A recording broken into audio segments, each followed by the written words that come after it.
Chapter 2. Lydia sat uncomfortably between her two stepsons. They seemed unhappy that she had been asked to be in attendance by both her father's lawyer, Mr. Robinson, and their family lawyer, Nash Sterling.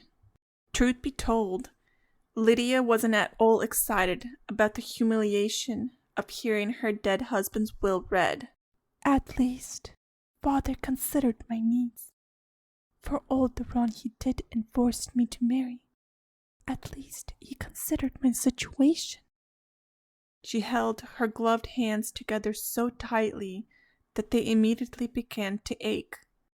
Lydia wanted to relax her grip, but if she did, the entire family would see how hard she was shaking. Mr. Sterling stood. "We have agreed to meet here today for the reading of two wills, that of Mr. Zachary Rockford, father of Lydia Rockford Gray, and of Mr. Floyd Gray, husband of the same Miss Lydia Rockford Gray, and father to Mr. Mitchell Gray, Mr. Marston Gray, Miss Jeanette Greystone, and Miss Genevieve Gray Gadsden." Lydia drew a deep breath as her father's lawyer began to read the content of Zachary Rockford's will. Marston and Mitchell were not going to like hearing that her father had left her a trust. They had taken such satisfaction in knowing she would be left without any provision whatsoever, and this would surely steal some of that joy. "In agreement with the contract signed March 10th, 1859, at the marriage of my daughter Lydia Rockford to Floyd Gray, I do hereby leave all my worldly goods to Floyd Gray upon my death." Mitchell and Marston both turned a smug face to Lydia, but she neither acknowledged their stare nor the words spoken by Mr. Robinson. She had already known of the agreement.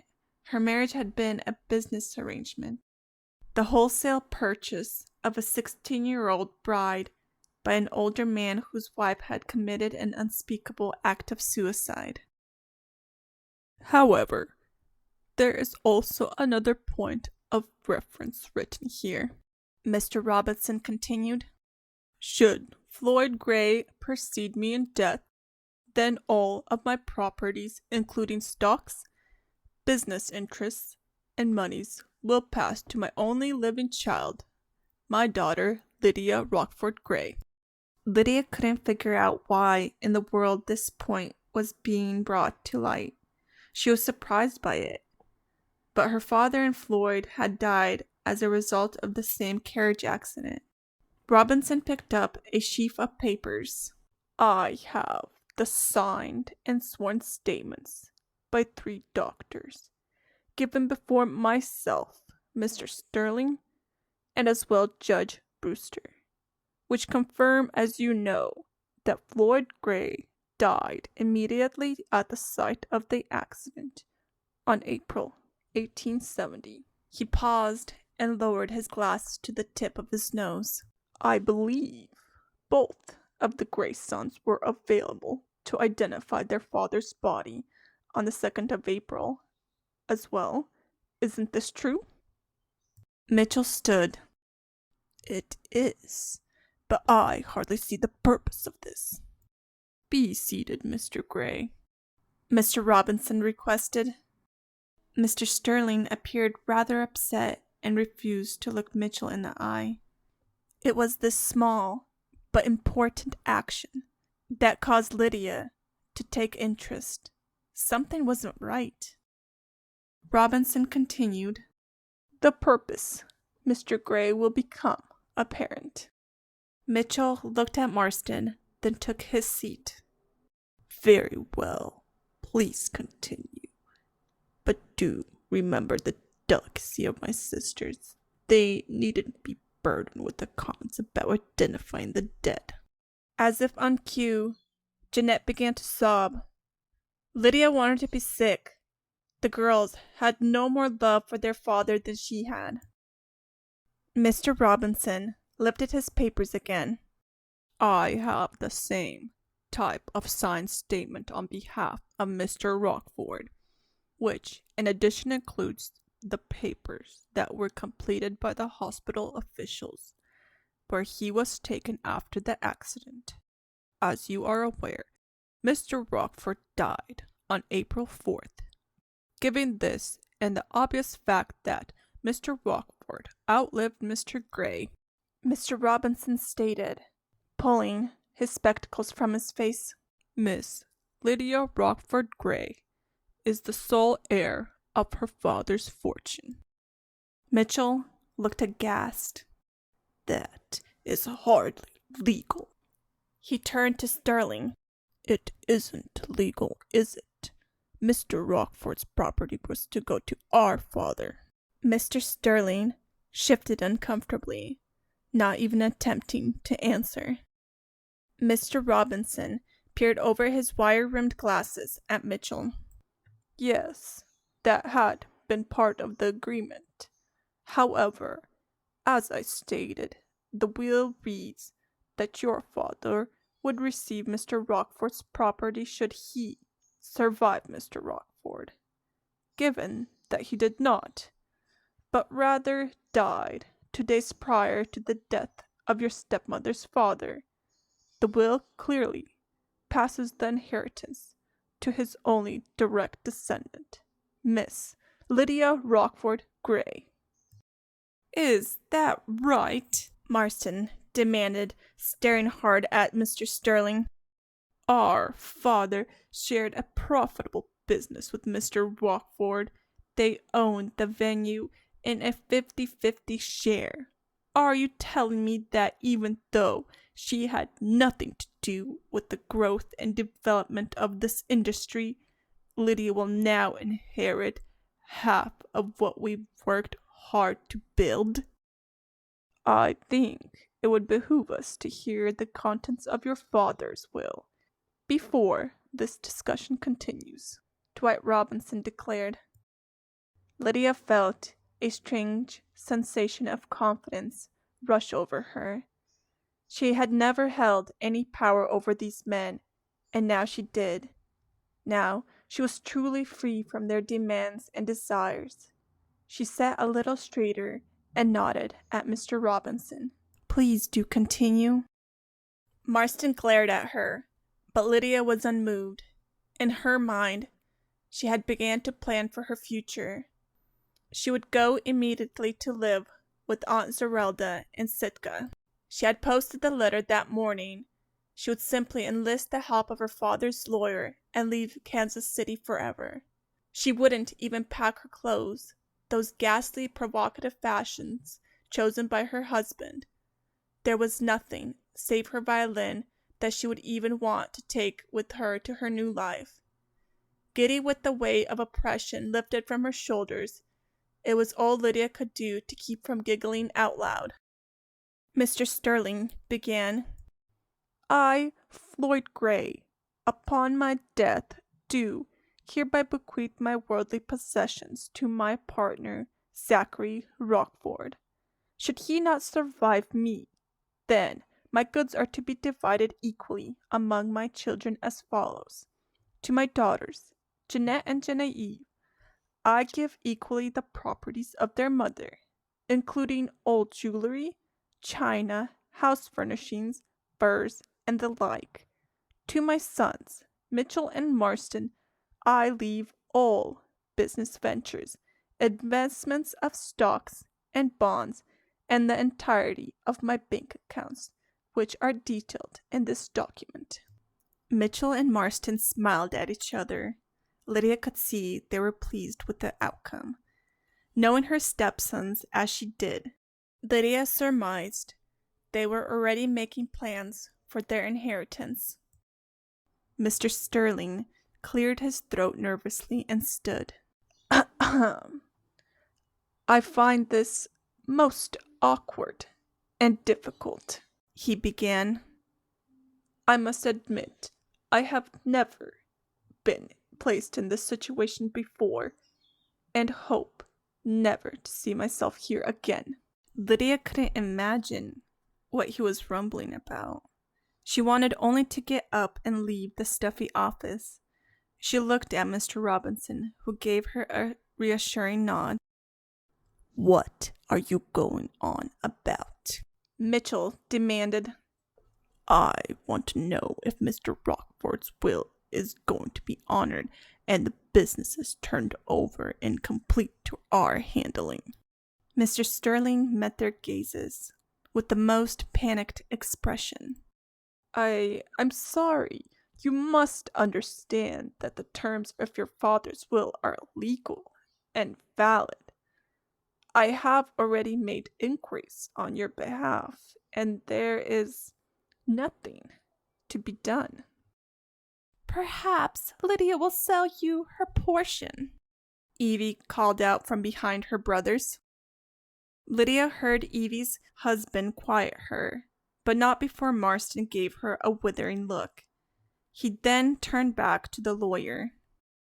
What are you exactly saying, Mr. Sterling? You've heard it for yourself. He cleared his throat again and picked up the papers he'd left on the table. I am afraid the situation is not what any of us expected.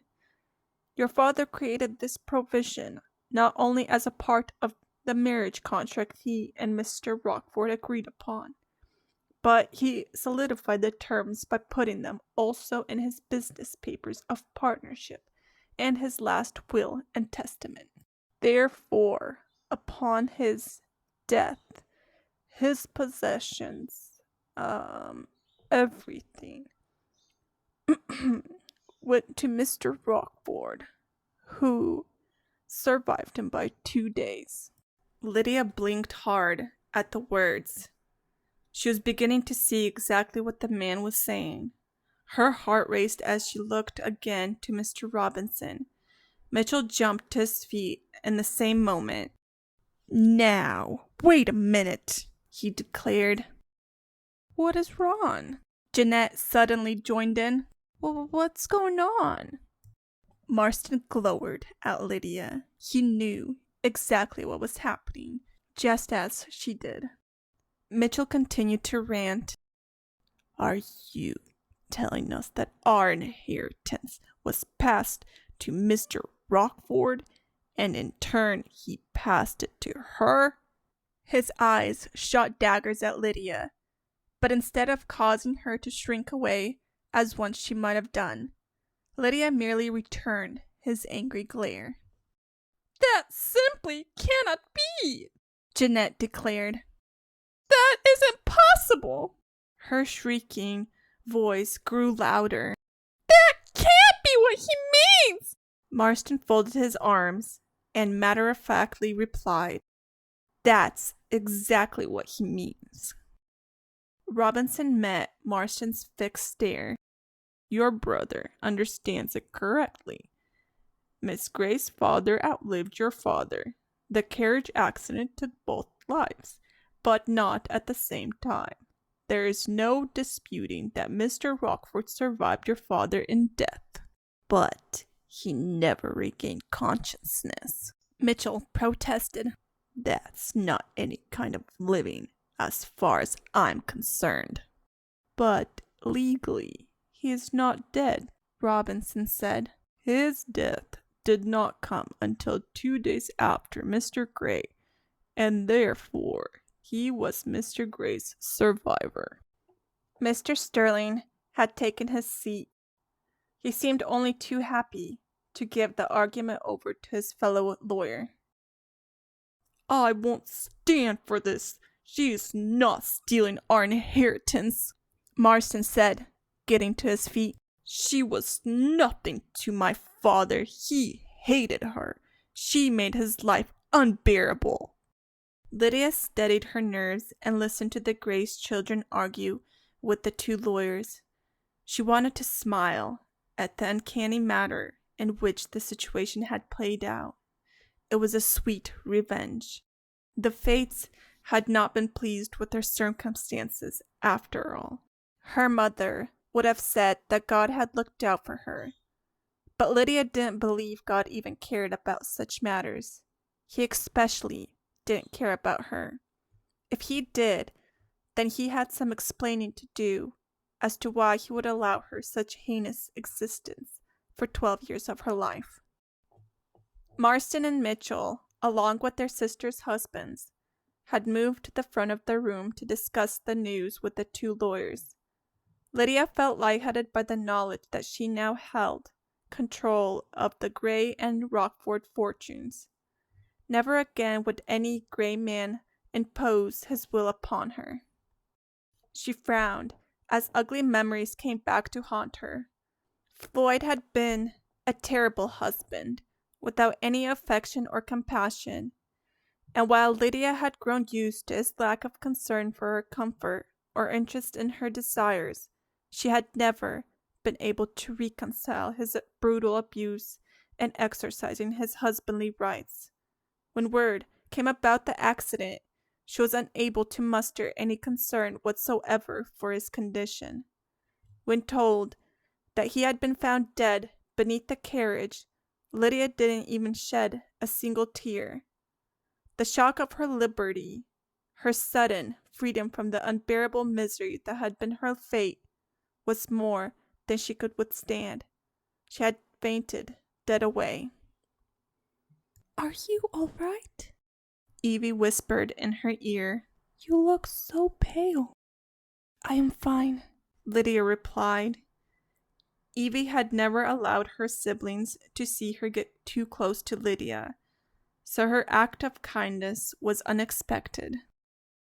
"Have nothing to do with her, Genevieve," Jeanette snapped and pulled her sister away. "Then we will simply investigate the matter on our own," Mitchell declared, turning away from the table where the lawyers had delivered the bad news. He came back to his chair and took up his walking stick. "We will not allow our inheritance to be stolen from us. We will reconvene at my house." Marston came to Lydia as Mitchell bounded from the room. "If you know what is good for you, you will sign everything over to us and be done with it. Otherwise, you will never know a moment of peace." Lydia got to her feet, pushed past him, and went to Mr. Robinson. "Would you please take me home? I find the day has been most taxing, and would like very much to consider all that has happened." "But, of course." She could feel the gaze of every other person on her as she moved across the room to the door. Mr. Robinson quickly cut up and took her by the elbow to lead her into the hall. "You know they will torture you over this," Mr. Robinson whispered. Lydia smiled, ever so slightly. "They will certainly try." "I am not about to sit by and watch Lydia take advantage of this family," Marston declared to the small audience seated in Mitchell's parlor. "What do you suggest we do?" Jeanette said. "The lawyer said it was legal. I can scarcely believe it, but it seems to me—" "Oh, shut up." Mitchell wasn't one to brook his sister's nonsense for long. "I don't care what it seems to you. The fact of the matter is, we're in for a fight. Robinson is obviously happy to stand on Lydia's behalf. After all, he will, no doubt, receive a tidy sum." Marston paced, tightening his facial muscles, as he often did when disturbed. "Do you suppose we can pay someone off? We have connections amongst the judges. Surely we can get someone to take up the case on our behalf." "But even if you do," Evie's husband Thomas interjected, "she could do the same. The money will be tied up for years. You will be destitute by that time." Mitchell got to his feet and motioned Marston to take a seat. "The way I see it, we simply have to find a way to handle this ourselves. As far as I know, Lydia has no family, and certainly has had not time to draw up a will. Perhaps if she is eliminated, the problem itself will go away. Better still, Marston said with a wicked grin. She could leave her entire fortune to us. Exactly my thinking, Mitchell replied. Jeanette and Evie's husbands appeared to be trying to mask their shock, yet they said nothing to suggest they wouldn't support such an idea. Marston reasoned that with a little thought, they'd know exactly how it would affect them, and he believed they would hope for any decision that might benefit their coffers. Evie was indignant.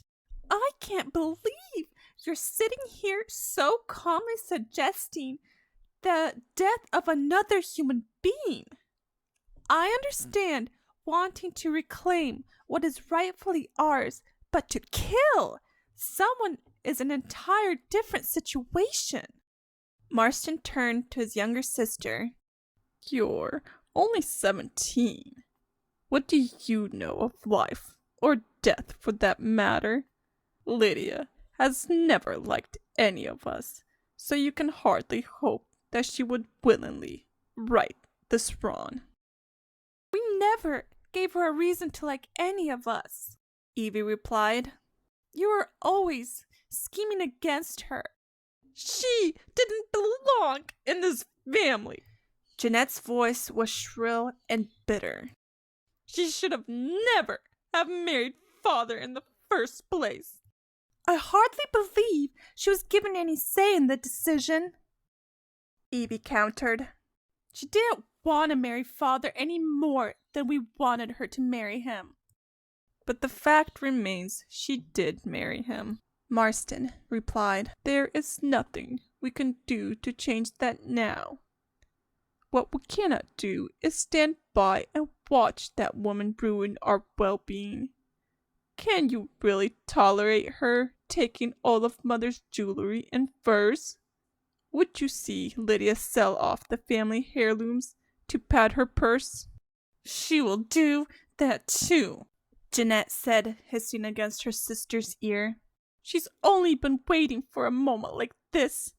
I say we put her from our lives once and for all.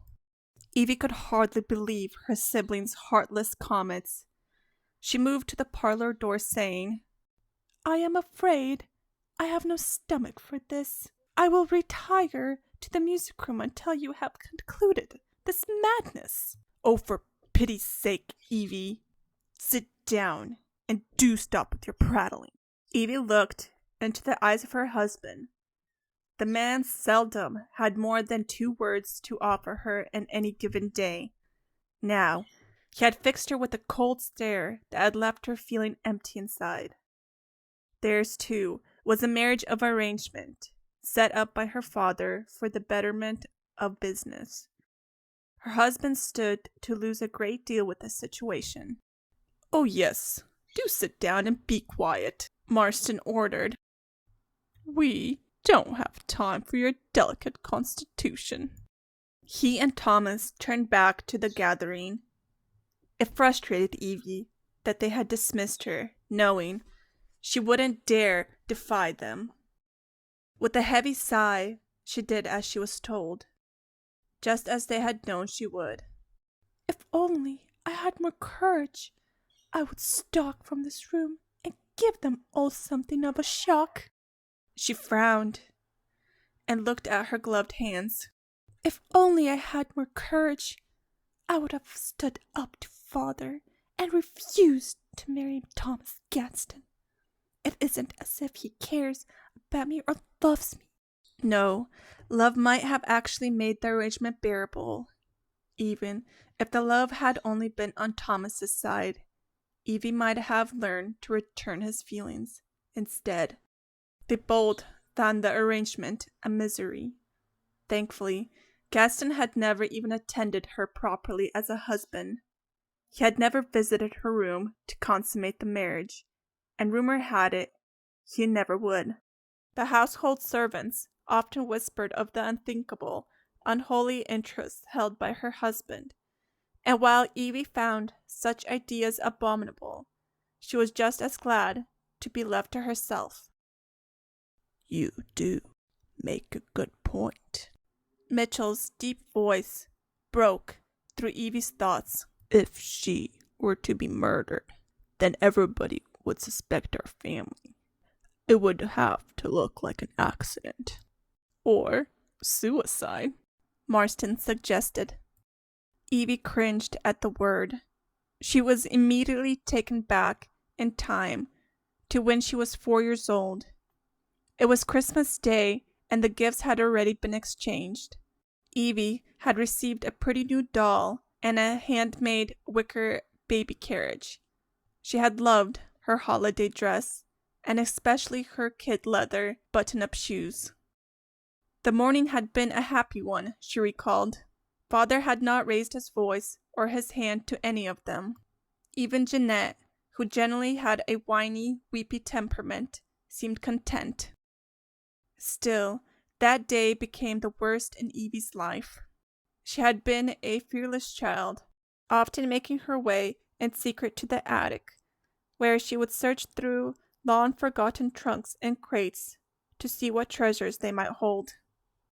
On that Christmas morning, she remembered a particularly lovely hat box that contained doll clothes, and thought they might work well for her new baby. The attic and its dark shadows had never frightened her. Here was the only quiet and peaceful room in the entire house. Here Evie could sit and play and dream. But that day there was no peace in her lovely hideaway, or ever, for that matter. She had heard Mama's footsteps on the attic floor and hid away to avoid being chastised. Mama went to the small door that led outside to a railed walk. Evie had heard her call it a widow's walk. It was a wondrous place at the top of their mansion, where her mother could pace away her frustrations. Evie watched her there on more than one occasion. Mama would walk and cry softly into a lace-edged handkerchief. Always, Evie wanted to go to her, but she never did. Even at her young age, Evie knew her mother would have been embarrassed that Evie knew of her misery and shame. But for Evie, it was a special kind of bond that knit them together in a way she knew none of the other children shared. Not only was she the one child who favored their mother's features instead of their father's, but Evie was also the one whose soul was intricately tied to mother because of the secret. Moving to a place in the attic where she could watch her mother out of a decorative oval window, Evie longed to go to her, to comfort her. It was cold outside, much too cold to be walking without a coat, yet her mother didn't have so much as a wrap. How strange it seemed. Mama stopped pacing and stood at the rail doing nothing. She seemed to stare out across the landscape as if contemplating the future. Evie heard a disturbance behind her and ducked down just before her father entered the attic. He walked with determined steps to the widow's walk door and stepped outside to join his wife. Again, Evie was drawn to the window, wondering if they would fight, as they so often did. To her surprise, however, Father embraced Mama. The sight caused Evie to feel a surge of hope. Maybe her mother would learn to smile again and be happy. Evie gripped the windowsill and watched with a sense of anticipation as her father lifted her mother in his hands and pressed his lips to hers. Then, without warning, Father stepped to the far edge of the walkway, and without so much as a word, threw her mother over the rail.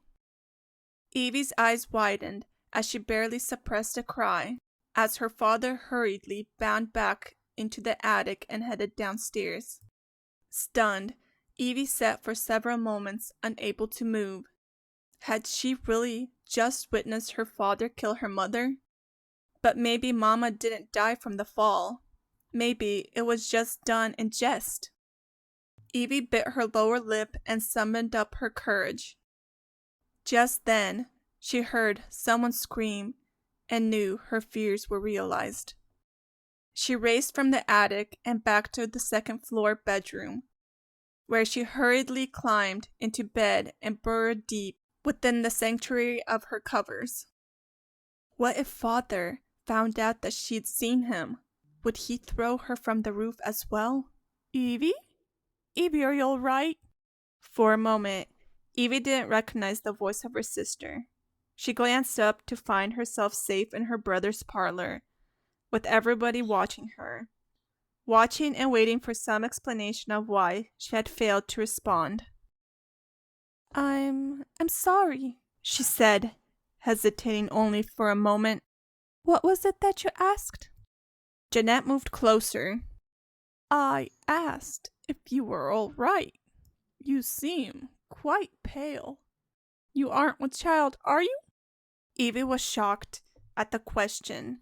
She would have laughed out loud at the lunacy of the idea, had her husband not been fixing her with the most serious expression. I don't think so, Jeanette. I'm simply overtired. Her husband looked away with a thin smile edging his lips. She has been far too busy of late. I believe I will send her on a trip for a rest. With that, they all seemed to forget about her and went back to their discussion of what to do with Lydia. Evie breathed a sigh of relief and folded her hands. She would have to be more careful. She had never told anyone of what she had witnessed that day in the attic. She never would, for the fear of what might happen to her. People with secrets did not bode well in this family.